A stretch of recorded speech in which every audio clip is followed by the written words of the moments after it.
Silent nights recalling you, a souvenir of what it could be.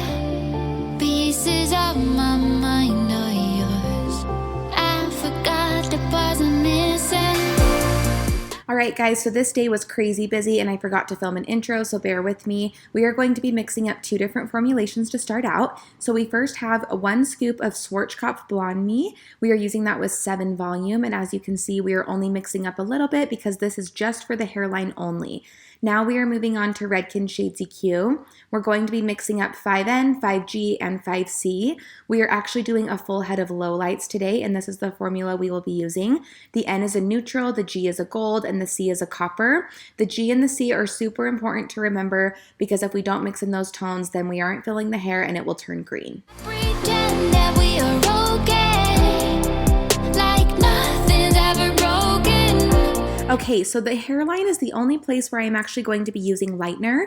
We are going to be foiling a few slices in Baby Lights back to back. This is just going to pop out her hairline, give her that money piece effect, and this is going to make it so that this color is very dimensional, chocolatey, rich, and it looks sun-kissed rather than just grown out dark roots. So I am using that 7 volume with the Blonde Me, and I am going to be doing a few slices back to back, and then just a couple Baby Lights to tie it in with the rest of the hair. I pretend that we are dancing, like the nights are never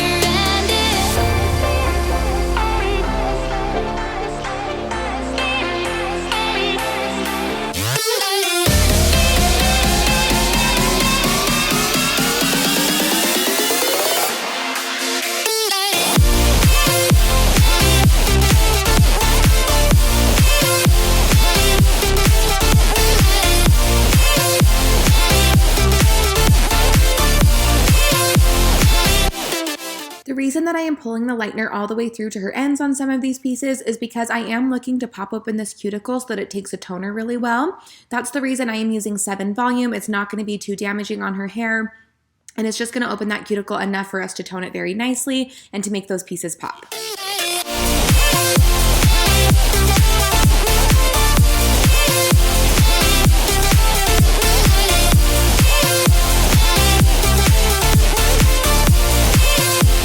Alright, now it is time for the low lighting. This is one of my favorite methods for taking blondes a little bit darker for fall, whether they're just going a few shades darker or doing a total transformation like this one.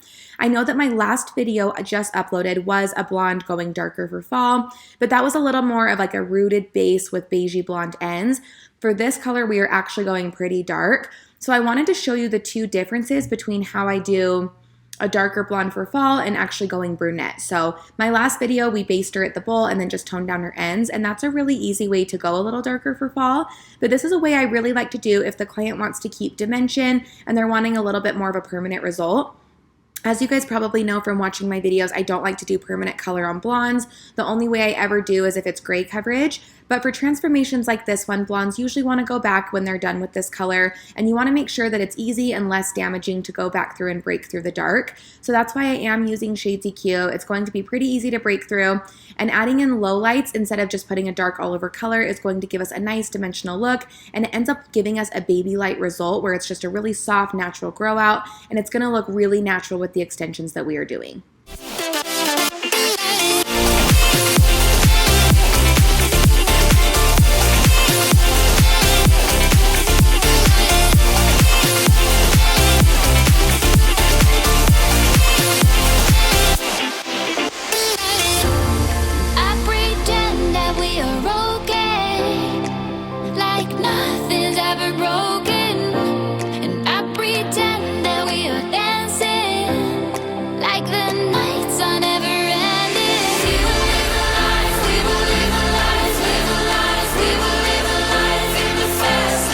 We are at the bowl, and as you can see, I have already rinsed out all of the lowlights, and she is actually sitting in an Olaplex treatment right now, and I am pulling out the blondes right here. She got really, really blonde just with that 7 volume. It's so beautiful, and here it is all combed out. I know it looks kind of scary like this, but trust me, it is going to be beautiful, and you have to trust the process sometimes.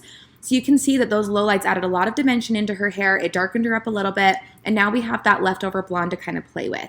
So I am basing her with Redken Shades 4N. This is just to give her base a little bit of a darker tone and to blend into the ends a little more naturally. So I am just going to be putting that on and then combing it down, and this is just going to give us a little bit of a rooted smudged look.